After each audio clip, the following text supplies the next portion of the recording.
ஆன்மீக நண்பர்கள் அனைவருக்கும் வணக்கம். நீங்களும் செல்வந்தர் ஆகணும்னு ஆசைப்படுறீங்களா? இந்த ஒரு வழிபாடை செஞ்சாலே போதுங்க. ஆமாங்க, அது என்னன்னு பார்க்கறதுக்கு முன்னாடி சப்ஸ்கிரைப் பண்ணாதவங்க சப்ஸ்கிரைப் பண்ணிடுங்க. செல்வந்தர் ஆகணும்னா சிவ பூஜை செஞ்சாலே போதுங்க. என்னடா பிச்சை எடுத்து உண்பவராச்சு, இவங்க போய் சிவபெருமானை வழிபட சொல்கிறாங்களேன்னு பார்க்குறீங்களா? உண்மையில் அது இல்லைங்க. சகல செல்வங்களுக்கும் அதிபதியே ஈஸ்வரர் தாங்க.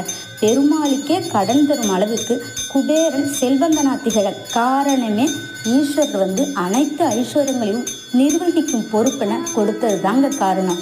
ஆமாங்க, எல்லா செல்வங்களும் ஒன்று திரட்டினா கூட ஈசனுடைய ஒரு துளி விபூதி இருக்கு பாருங்க, அதுக்கு ஈடாகாதுங்க.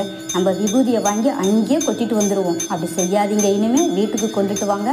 அது ஐஸ்வர்யங்க. அது நம்ம வீட்டுக்கு வந்தாலே பணம் தானாக வரும்.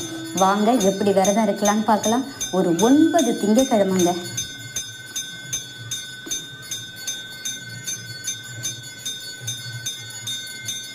கணேசனை நினச்சி குலதெய்வத்தையும் நினச்சிட்டு விபூதி எடுத்து நெத்தியில் பூசிக்கிட்டு ஓம் நமச்சிவாய நமகன்னு சொல்லிட்டு விரதத்தை ஆரம்பிங்க.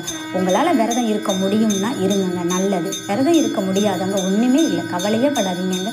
அப்படியே இருந்துட்டு சாயங்காலங்க 2 வில்வ இலை 2 நெய் தீபம் ஏற்றி அவரை மனமுருக வேண்டிக்கிட்டு அம்பிகையும் வேண்டிக்கிட்டு நந்தீஸ்வரர் காதில் உங்கள் வேண்டுதலை எனக்கு செல்வம் சேரணும்னு போட்டுட்டு நீங்கள் வீட்டுக்கு அன்றைய தினம் அரிசியால் ஆன உணவை எடுக்கக்கூடாதுங்க. இப்படி 9 திங்கட்கிழமை நீங்கள் செஞ்சுட்டு வந்தாலே போதுங்க. 3 திங்கட்கிழமையிலேயே உங்கள் வீட்டில் நல்ல மாற்றம் உண்டாகுங்க. உங்களுக்கு காசு பணம் சேர ஆரம்பித்ததும் இயன்ற அளவுக்கு தானம் செய்யுங்க. சிவபெருமான் கோவிலுக்கு பச்சரிசி வாங்கி கொடுங்க. எதுவுமே என்னால் செய்ய முடியலன்னா சிவன் கோவிலில் போய் உழவார பணி செஞ்சாலே போதுங்க. அனைத்து ஐஸ்வர்யமும் நம்ம இல்லம் தேடி வருங்க. நம்பிக்கையோடு செய்ய. நன்றி, வணக்கம். மீண்டும் ஒரு நல்ல சந்திப்போம். நன்றி.